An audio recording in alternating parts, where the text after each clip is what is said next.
Buenas tardes, ¿cómo están? Dios los bendiga.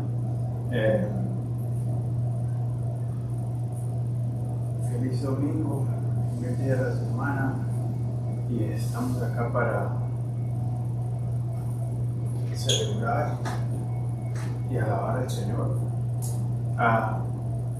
En Calvary Diego, Calvary en español, nosotros enseñamos la Biblia versículo por versículo, capítulo por capítulo, para equiparlo como discípulo de Jesucristo, para impactar el mundo alrededor de usted.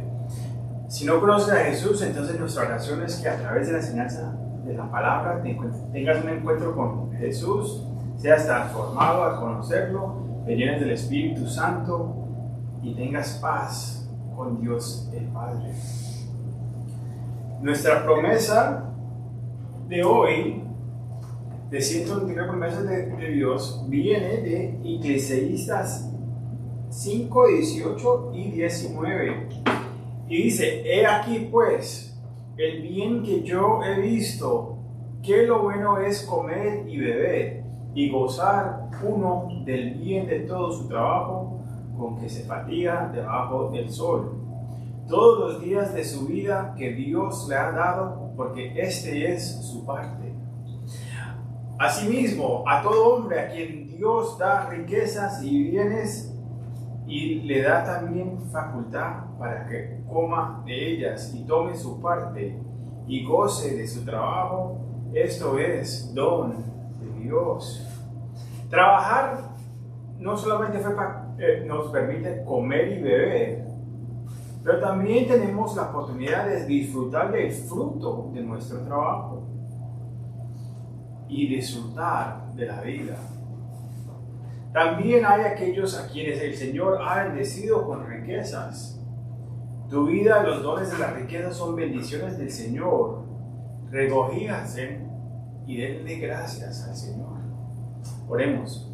Padre, te damos muchas gracias, Señor, por todas tus bendiciones. Gracias por un techo que tenemos sobre nuestras cabezas, no solamente para vivir, pero tenemos un lugar acá para poder reunirlo, Señor, como iglesia. Dices ahí donde hay dos o tres, ahí estás en medio de nosotros, y acá estamos, Señor, buscando, clamando ante ti, Señor, bendiciéndose antes de ti, Señor, y diciendo: aquí estamos, Señor, busca nuestros corazones, quema todo lo que no es de ti y llénanos con tu Espíritu, Señor. Queremos ser usados por ti, Señor. Te damos toda la gloria a ti, Señor. Bendice sea tu nombre, Señor. Te damos toda la gloria. Invitamos a tu Espíritu Santo que venga acá en este lugar, nuestra ciudad, y transforme a nuestra ciudad, a nuestro mundo, a través de la enseñanza de la palabra, a través del amor, de demostrar el amor de Cristo. Te damos toda la gloria a ti, Señor. Amén y amén. Ok, hoy vamos a estar en Mateo capítulo 17. Antes de empezar, el Evangelio de Mateo presenta a Jesús como el Rey. El Rey ha sido rechazado y sabe que la muerte le espera. Pero Él está derramando sobre sus discípulos la palabra de Dios y enseñándole antes de que llegue ese tiempo. La semana pasada Jesús le hizo una pregunta a los discípulos que todavía la hace hoy. ¿Quién dices que soy yo? Pedro respondió y dijo: tú eres el Cristo, el Hijo de Dios viviente. Pedro hizo una confesión adusa sobre la cual se edificaría el misterio de la iglesia. En la confesión que ha hecho Pedro en fe, la iglesia incluía a los judíos y a los gentiles, lo que tendría un costo. Jesús murió por la iglesia. Y si vamos a seguir a Jesús, debemos llevar nuestra cruz y morir diariamente a nosotros mismos. El capítulo 16 concluyó con lo siguiente: porque el Hijo del Hombre vendrá en la gloria de su Padre con sus ángeles, y entonces pagará a cada uno conforme a sus obras. De cierto os digo que hay algunos de los que están aquí que no usarán la muerte hasta que hayan visto al Hijo del Hombre viviendo en su reino. Hoy Él llevará a 3 de sus discípulos a una experiencia en la cima de la montaña para ver la Shekinah gloria del Señor.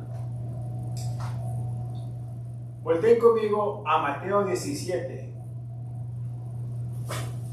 versículos 1 al 3, que dice: 6 días después, Jesús tomó a Pedro, a Jacob y a Juan, su hermano, y los llevó aparte a un monte alto, y se transfiguró delante de ellos, y resplandeció su rostro como el sol, y sus vestidos se hicieron blancos como la luz.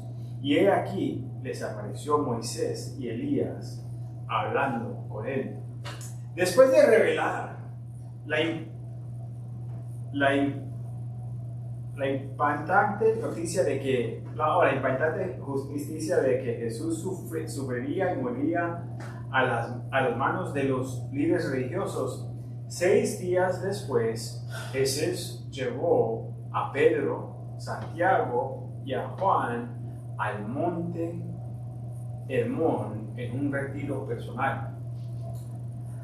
De la misma moda, también necesitamos tomar nosotros un tiempo para pasar tiempo a solas con el Señor y ver lo que Él nos va a revelar. ¿Qué tenían de especial estos 3 hombres que Jesús escogió para que serían elegidos? Y cada vez que se los llevaba, 3 veces se los eligió para algo especial, pero cada vez hablaba de muerte. La primera vez fue en la casa de Jairo, quien vino a Jesús, quien le preguntaba a Jesús que viniera a su casa porque su hija estaba enferma y moría. Pero cuando llegaron, ella ya había morido. Jesús la resucitó de entre los muertos y los tres llegaron a ver de primera mano que Jesús tenía poder sobre la muerte. En Mateo 26, Jesús los llevó al huerto de Getsemaní, donde se quedaban dormidos mientras el Señor oraba: Padre, si es posible, pasa de mí esta copa, pero no mi voluntad, sino la tuya. Y aquí en Mateo 17 Jesús les revela su gloria. Lucas 9 nos dice que la conversación que Jesús tenía con Moisés y Elías era acerca de la muerte de Jesús en Jerusalén. Seguir a Jesús tendrá un costo. Excepto Juan y Judas, todos los apóstoles serían mártires, serían matados por su fe, por llevar el manto y la comisión que Jesús les dio. Santiago sería el primer de los apóstoles que moriría en Hechos 12. Pedro sería crucificado de cabeza abajo. Y Juan sería el último de los apóstoles en morir, aunque sufrió, y a los 90 años lo llevaron a la isla de Patmos. Y ahí escribiría el libro de Apocalipsis, o tendría la visión del libro de Apocalipsis. Pero el Señor quiere animarnos a estos hombres y animarnos a nosotros mismos también. Lo que sucede a continuación es increíble. El versículo 2 dice que Él se transfiguró delante de ellos. La palabra aquí es metamorfosis, que es donde obtenemos la palabra metamorfosis. Metaforma y metamorfosis son las palabras. Describió el tiempo de la transformación que sufre una oruga en un capullo, cambiando de adentro hacia afuera. La divinidad de Jesús iría a través de su humanidad. Su rostro brillaba como el sol y sus ropas eran más blancas que el cloros. Estos discípulos están recibiendo una vista anticipada de su gloria. El Señor está dando una vista antes que otros lo supieran, antes de su resurrección, su muerte y su resurrección. Y nosotros, y lo está dando esa misma vista a nosotros también. La Biblia dice que seremos revestidos en su justicia y también brillaremos. En el Evangelio de Juan, capítulo 1, versículo 14, Juan escribe esto y lo hace recordándose de este evento. Y aquí el Verbo fue hecho carne y habitó entre nosotros y vimos su gloria. Gloria como la del unigénito del Padre, llena de gracia y de verdad. La luz del mundo caminaba entre ellos y Él es completamente hombre y completamente Dios. Moisés acá representaba la ley y Elías los profetas. Ambos señalaban al Mesías, el rey que vendría a liberar su pueblo. Moisés es también una imagen de aquellos que morirían, pero serían resucitados en gloria. Y Elías es una imagen de aquellos que serían arrebatados y nunca morirían en el rapto. ¿Estás listo para el rapto?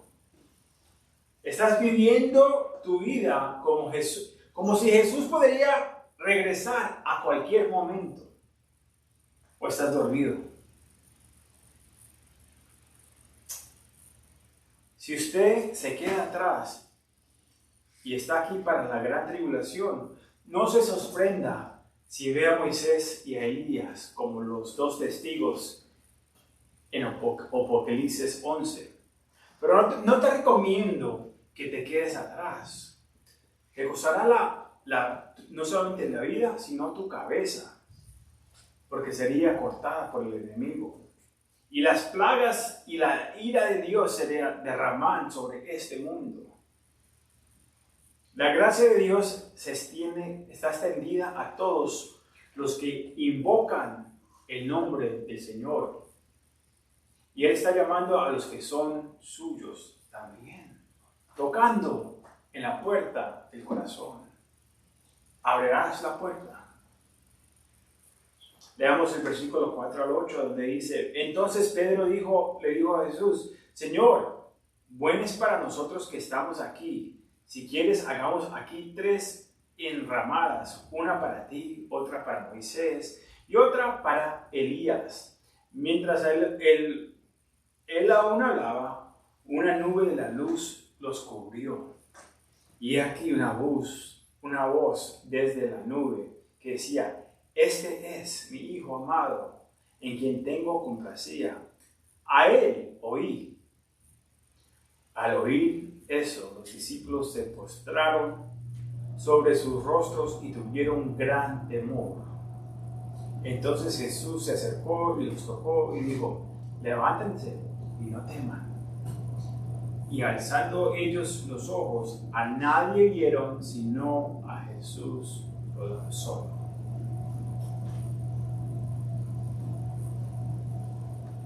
No hay presentaciones, pero Pedro reconoce que con quién está hablando Jesús. En el cielo seremos capaces de identificar unos nosotros cuando estemos en los cielos. Así que no busques encontrarme como un pájaro, un animal o alguna otra persona o forma de vida. No hay reencarnación en el reino de los cielos y en este mundo.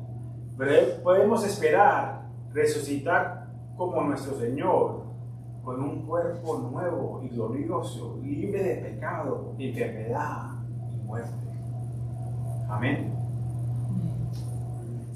Al preguntarle a Jesús si debería construir un tabernáculo para todos ellos, Pedro excelentemente pone a Jesús, esencialmente pone a Jesús en los mismos deberes de Moisés y Elías, antes de que sea interrumpido por la gloria cercana del Señor.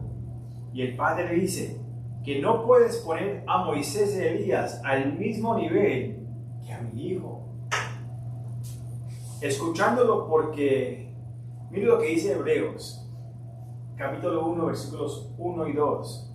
Dios, habiendo hablado muchas veces y de muchas maneras en otros tiempos a los padres por los profetas, como Moisés, como Elías, Jeremías, Isaías, en estos postrados días nos habla por el Hijo, a quien construyó al heredor de todo y por quien asimismo hizo el universo, Jesucristo. La ley y los profetas señalaban hacia Jesús. El hombre a menudo está listo para poner a otros en el mismo nivel de Dios, sea un pastor, un predicador, un hombre, disculpa, o un ídolo.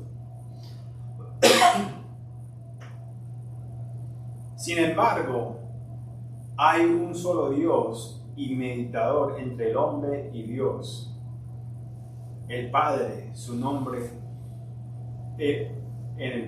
Su nombre es Jesús, el que es el mediador entre nosotros y el Padre. La voz de Dios nos derriba porque nadie puede ver ni estar delante de Dios. Somos impíos, transgresadores de la ley y merecemos la muerte. La ley de Dios nos convence de nuestro pecado, pero es que no la queremos leer. Dios es santo y cuando nos presentamos ante Dios por nuestros méritos, seremos declarados culpables y sentenciados a la muerte si Dios es un buen juez. Sin embargo, por la gracia de Dios, Él envió a su Hijo para hacer nuestra propiciación y hacer expiación por nuestros pecados para que podamos ser justificados y reconciliados con Dios antes el Padre.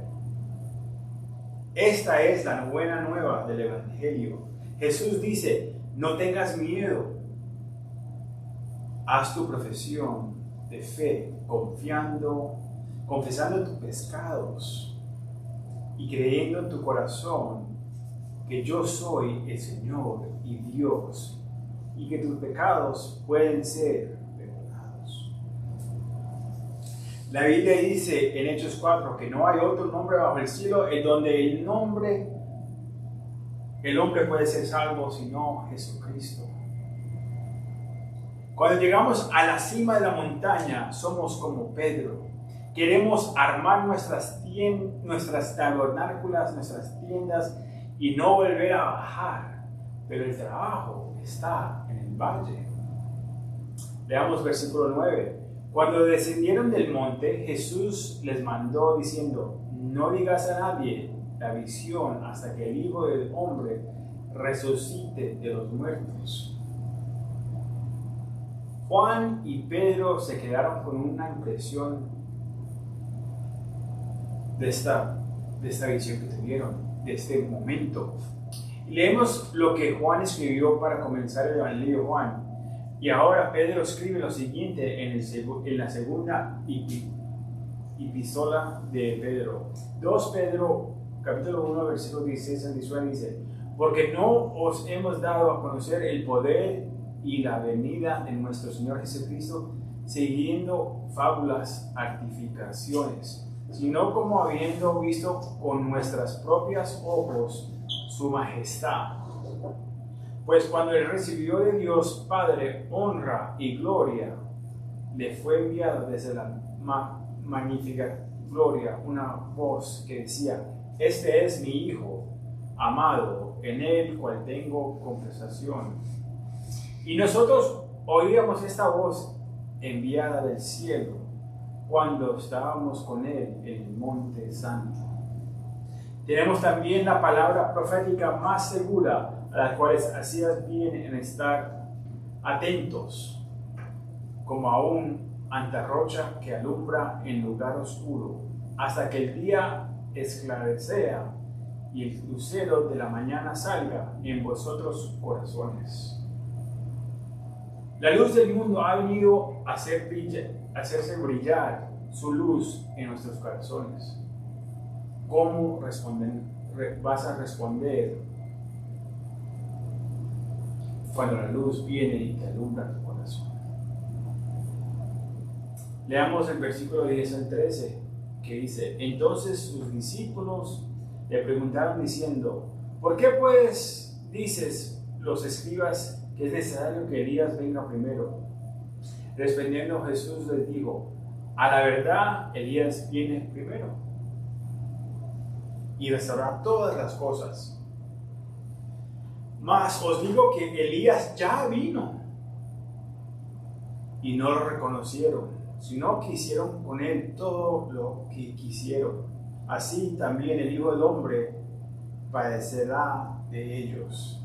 Entonces los discípulos comprendieron que les hablaba hablando de Juan el Bautista.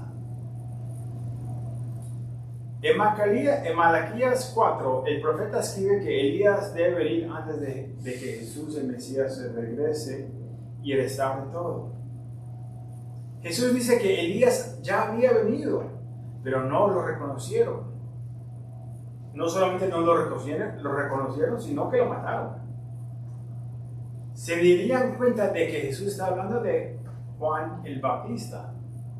Juan fue el profeta más grande según Jesús, porque él no solamente podía predicar y hablar del Mesías que venía, sino que podía mirarlo y decir: ahí está el Cordero del Señor que quita el pecado del mundo.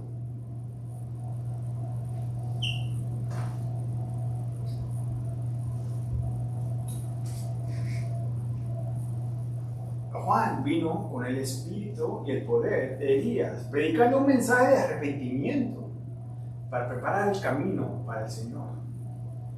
Como dije antes, cuando Elías venga de nuevo, será durante la gran tribulación, donde creer en Jesús significará perder tu cabeza y la vida por creer en Jesús. No esperes ese mensaje, porque si no puedes creer y vivir por él ahora, ¿qué te hace pensar que estarás dispuesto a creer y perder tu vida por Jesús en ese tiempo? Leamos el versículo 14 al 16, que dice: cuando llegaron al gentío, vino a él un hombre que se arrodillaba delante de él, diciendo: Señor, ten misericordia de mi hijo, que es lunático y padece muchísimo, porque muchas veces cae en el fuego y muchas en el agua. Y lo he traído a tus discípulos, pero no le han podido sanar. La vida sucede cuando bajamos de la experiencia de la cima de la montaña y llegamos al valle. Cuando regreses del retiro o acabas de ser bautizado, el enemigo nos está esperando para hacernos tropezar y sacarnos de nuestro alto que hemos estado en la presencia del Señor. Le vendrá bien las más mínimas cosas para iniciar una discusión en casa, en el trabajo, con los amigos. Vienen las tentaciones. Esa mujer que nunca se había aparecido ahora regresa a tu vida. Las drogas están más disponibles.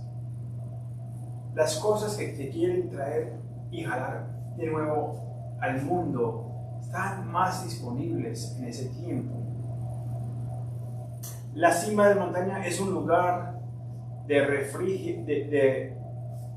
refrigerio y preparación, pero debemos caminar en el valle de la sombra de la muerte y recordar que el Señor está con nosotros.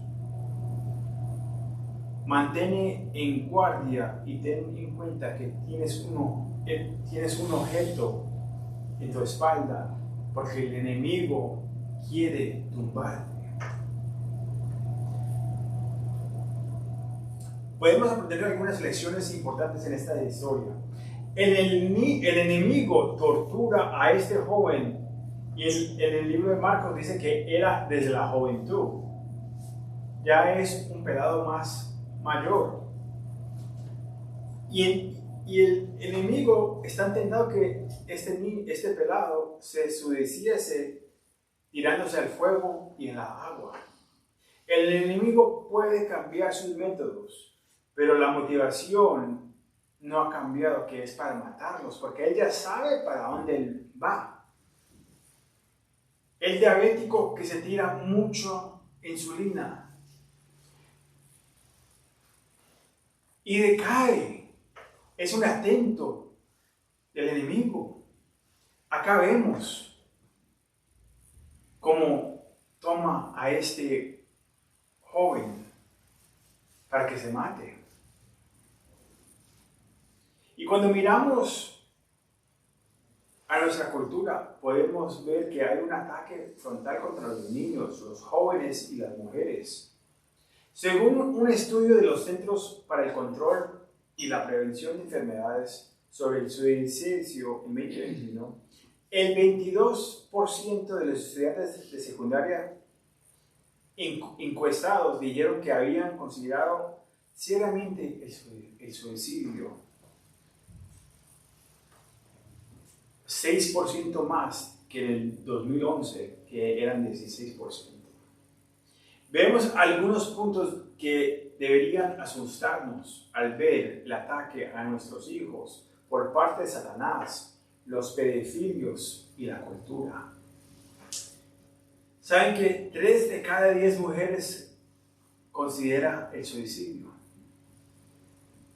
Los adolescentes de LGBTQ+, tienen 3 veces más probabilidades de considerar el suicidio que sus pares heterosexuales. Casi 6 de cada 10 estudiantes, el 58%, que tienen parejas del mismo sexo, consideran el suicidio, que es más del doble de que los estudiantes heterosexuales de secundaria. Decimos, oh sí, el amor es amor. Entonces, ¿por qué vemos estos estadísticos del suicidio son más altos dentro de estas comunidades? Porque Satanás es un mentiroso, un engañador y un asesino. También es una pervitud de que está tratando de explotar a los niños, jóvenes y mujeres. Otro estudio dice que aproximadamente 70 mujeres se suicidan cada día en los Estados Unidos después de un ataque de violencia sexual. El 82% de las víctimas de agresión sexual juvenil son mujeres. El 90% de las violaciones de adultos son mujeres. 1 de cada 3 niñas es abusada sexualmente antes de los 16 años. 1 en cada 3. Quiere decir que acá hay por lo menos 1 en 3 que ha sido sexualmente abusada antes de los 18 años. Acá, entre nosotros, 1 de cada 5 niños es abusado sexualmente antes de los 16, 18 años. Quiere decir que acá, por lo menos, hay 1. La explosión sexual y la agenda LGBT alfabética que hemos visto en nuestra cultura son satánicas. Y es un camino hacia la seducción de la pedofilia. Si tienes un hijo poseído por un demonio, abusado sexualmente, suiciando o sexualmente confundido, sea como es el Padre y ven al Señor. No pierdas la esperanza porque los médicos, los terapias, los amigos o el pastor no pudieron ayudarte. Siempre debemos venir a Jesús primero, pero nunca perder la esperanza. Si usted es un cristiano, debe buscar el consejo de la Biblia y del Señor antes de ir directamente a la ruta médica o a su opinión. Si usted está consultando a otros, no es para que les des tu opinión, sino llévalos a la palabra de Dios y al Señor. Ora con ellos antes de traer tus experiencias. No que no sean válidas, sino primero tenemos que empezar y terminar con el Señor. Finalmente, como padres, debemos llevar a nuestros hijos al Señor, traerlos a la iglesia, aunque se duerman. Y si no están con nosotros, sigue orando por ellos. Dios responde, Dios escucha. Versículos 17 al 21. Respondiendo Jesús dijo: oh generación incrédula y perversa, ¿hasta cuándo he de estar con vosotros? ¿Hasta cuándo he de soportarte? Tráemelo acá. Y reprendió Jesús al demonio, el cual salió del muchacho, y éste quedó sano desde aquella hora. Viniendo entonces los discípulos a Jesús apartar, dijeron: ¿por qué nosotros no pudimos echarlo fuera? Jesús les dijo: por vuestra poca fe. Porque de cierto os digo que si tuvieras fe como un grano de mostaza, le dirías a esta montaña: pasate de aquí allá, y se pasará, y nada os será imposible. Pero esto es generoso, no sale sino con oración y ayuno. ¿A cuántos le entró la canción: si tuvieras fe como un grano de mostaza? Eso lo dijo el Señor. ¿A cuántos le entró la canción? Al ver la segunda parte de la historia, vemos una suave reprimida de Jesús a sus discípulos. El padre había traído al niño al hijo a los 9 discípulos, pero ellos no pudieron, estaban confiando en sus experiencias pasadas y no pudieron sanar ni expulsar al demonio.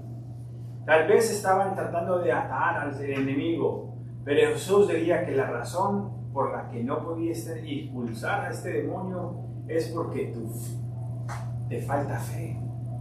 Y este demonio no sale sino con oración y ayuno. Esta pequeña sección nos da muchas explicaciones a nosotros. En lugar de buscar una nueva llenura del Espíritu y tener un tiempo regular de oración, ayuno y fe, confiamos en nuestras experiencias pasadas. Creemos que si solo declaramos la palabra, decimos la palabra, hablamos con voz de autoridad, repetimos una oración o confiamos en nuestra fuerza, podemos hacer que la montaña se moviera, porque eso nos han enseñado erróneamente en diferentes iglesias. Nosotros enfrentaremos montañas espirituales y para vencerlas debemos tener una vida de oración regular para conectarnos con Dios, y debemos ayunar para negar la carne. Sin embargo, sin fe no podemos hacer nada. Empieza con fe. El Evangelio de Marcos tenemos más contexto adicional. Cuando este padre se acerca a Jesús, le pregunta si puedes hacer algo para ayudarlo. No si quieres, si puedes. Por favor, ten compasión de nosotros. Leemos la respuesta de Jesús en Marcos 9, versículos 23 y 24.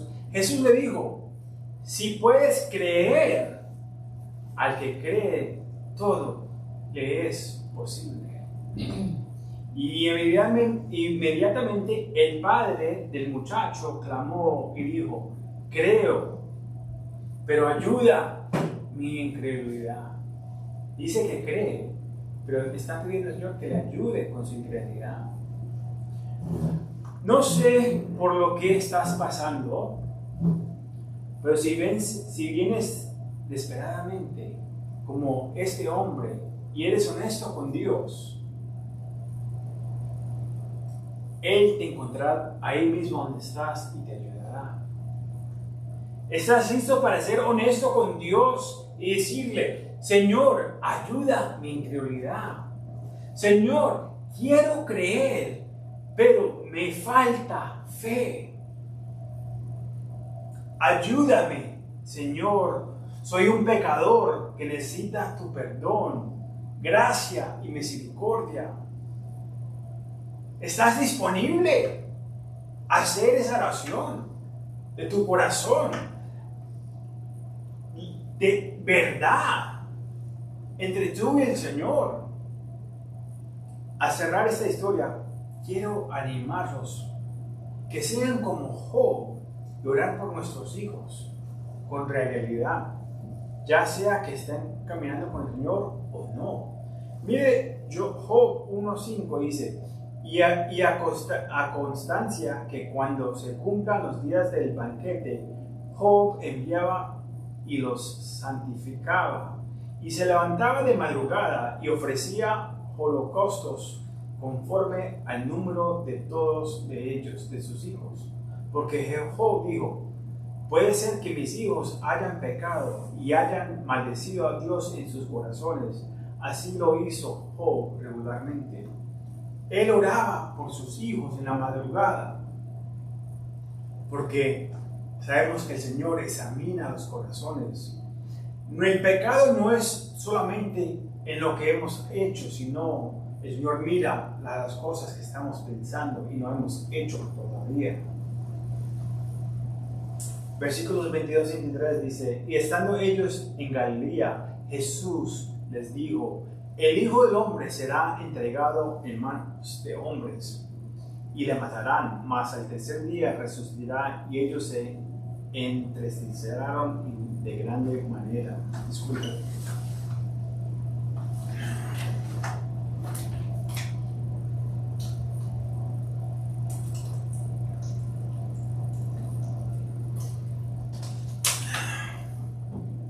Jesús nuevamente predica su muerte y resurrección, pero dice que los discípulos estaban muy tristes, están desconsolados y solo escuchan la primera parte. El Evangelio de Marcos dice que no entendieron ni tuvieron miedo, y tuvieron miedo de preguntarle qué es lo que estaba hablando. No entendían. Oímos hablar de un ser querido que se prepara para morir, y todo lo que pensamos es el dolor, la tristeza y la muerte, y con buena razón. Los amamos, estamos tristes por la persona y por nosotros, pero no nos tomamos en cuenta el momento que tenemos para preguntarle: ¿conoces a Jesús? Mientras están vivos. No decimos: esta es mi oportunidad de compartir la esperanza de la vida eterna, para que ellos reciban al Señor, confiesen, pongan su fe, para que puedan vivir con Él en vida eterna. Y en su tiempo recibir un nuevo cuerpo glorioso en la resurrección. Ustedes los van a conocer y ellos te van a conocer a ti, si están en Cristo. Esa es la decisión más importante que puedes hacer en tu vida. Y esa es la esperanza que tenemos para un mundo, para nuestra familia, para nuestros amigos, para nuestros enemigos. Tienes la cura para la vida eterna, la cura para la muerte. O todo el mundo está buscando la cura del cáncer. O esta es la cura de la muerte. O vas a estar eternamente con Dios, o vas a estar eternamente separado en el infierno sin Dios. ¡Qué tristeza! ¿Conocen a alguien que está a puesto de morir? ¿Te entristeza saber que van a estar en el infierno si no conocen al Señor?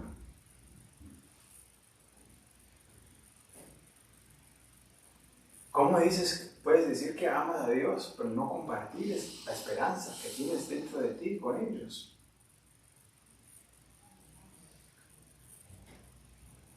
Si no eres capaz de compartirla, de pronto no la conoces tú mismo. Miremos a nuestra última sección acá.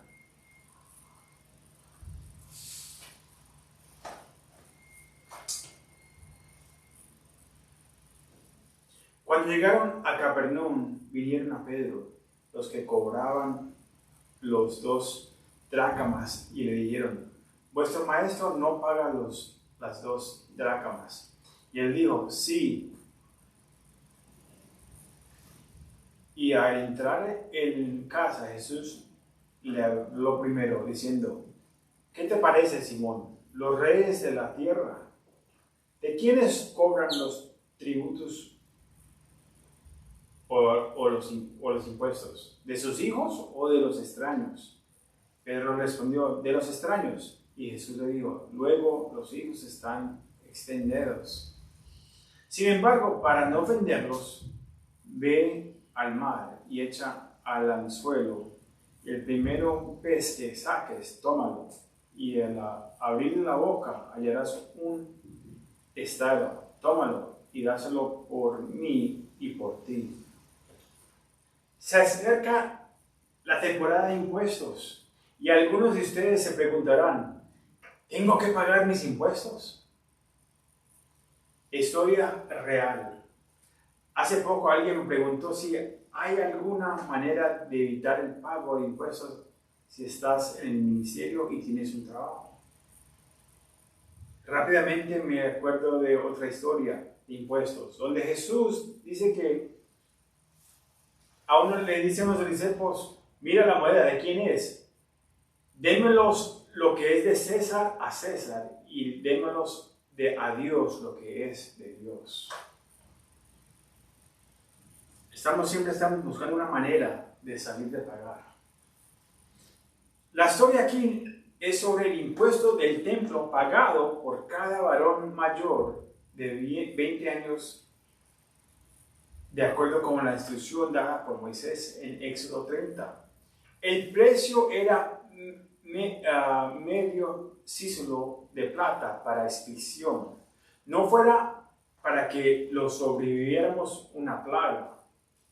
Era el medio principal de sostener el ministerio del templo, porque la gente ya no apoyaba a la obra con sus diezmos en el Nuevo Testamento. Algunos han sacado de contexto Éxodo 30 para decir que se puede comprar la salvación. Pero eso no es el mensaje aquí. El mete objetivo del impuesto del templo era recordarle a Israel que la plata era el metal de la rendición. Y tanto si eras rico como si eras pobre, el impuesto era el mismo. El hecho de que fueras rico no significaba que podrías dar más para asegurar tu posición. Al contrario, Dios nos ve a todos de la misma manera, seas pobre o rico. No hay uno que sea más valioso que el otro. Es una vida. Esas riquezas no te las vas a llevar. Cada uno es comprado y redimido por la sangre del Señor. Pagó el mismo precio por usted y por mí.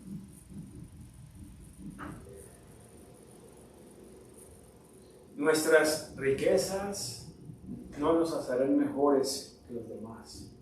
Aunque la salvación es gratuita hoy en día, a Jesús le costó todo, le costó la vida cuando se convirtió en nuestro rescate.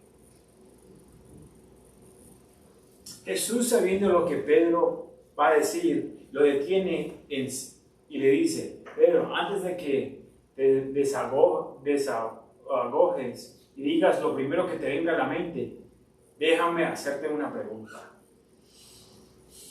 ¿A quién le cobran impuestos un rey? ¿A los extraños o les ruega a sus hijos que cobren un impuesto para mantener el reino en marcha? Vemos esto cuando entras en las redes sociales o prendes la televisión. ¿Qué vemos? La gente rogando, pastores rogando que el Señor está quebrantado, no puede mantener su ministerio, necesita tu dinero para apoyar el ministerio, para mostrar la visión y apoyar la visión que nos ha dado. Yo no sé qué Dios es ese, pero no es el mismo Dios mío, porque a donde el Señor lo manda, el Señor suplía la necesidad.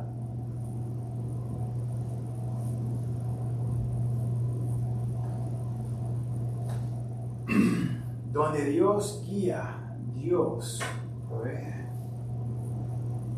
Jesús era un rabino, no tenía obligación de pagar ese impuesto, pero para que no se ofenda, le pide a Pedro que vaya a una posición de humildad y tome una caña de pescar y atrape a un solo pescado. Pedro podría haberse dicho: Señor, usted sabe que yo soy pescador profesional. Yo voy y pesco con mi red y agarro 100 pescados. Pero en cambio, no dice eso. Él fue obediente al Señor y el Señor suplió la necesidad de los dos. Estás luchando.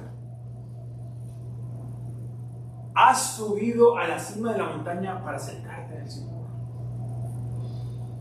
No necesitas ir a un retiro o una montaña física. Necesitas salirte del mundo y buscar al Señor. Apagar la televisión, apagar el teléfono y buscar al Señor y salir de las distracciones que hay en este mundo. Poner tu fe en Jesús y permitir que Él se encuentre contigo junto ahí a donde estás. Aún ahora mismo, si estás en línea, si estás acá o allá, hoy es el día de salvación. A medida que regreses a la norma de vida, comienza el momento que sales por estas puertas, o mañana a empezar tu semana de trabajo, recuerda de caminar en obediencia, orando, ayunando y buscando su rostro todos los días. Él proveerá por tus necesidades y va a pelear tus batallas, moviendo montañas espirituales en tu vida si lo pones a Él primero. Confiarás en el Señor hoy. Oremos. Padre, te damos muchas gracias, Señor, por este día. Gracias por tus bendiciones, gracias por tu palabra, gracias por tus promesas, gracias porque vas alante de nosotros. Señor, que hoy sea el día de salvación para alguien, Señor, que está escuchando. o sea en este cuarto, o sea en línea, Señor. Que tu Espíritu derrame, caiga sobre ellos, que confiesen sus pecados, que hoy sea el día que prepares a alguien para tu obra, Señor, que tienes para ellos. Padre, te damos toda la gloria a ti, Señor. Oramos por aquellos que están duros, por aquellos que están sufriendo, por aquellos que están en tribulación. Padre, que se fijen en ti. Señor, te damos toda la gloria a ti, Señor. Señor, derrama tu Espíritu. Ven, Señor. Estamos listos y preparados para tu venida, Señor. Estamos aquí disponibles a hacer tu obra, Señor. Úsanos. Te damos toda la gloria a ti, Señor. Amén y amén. Dios me lo bendiga. Amén.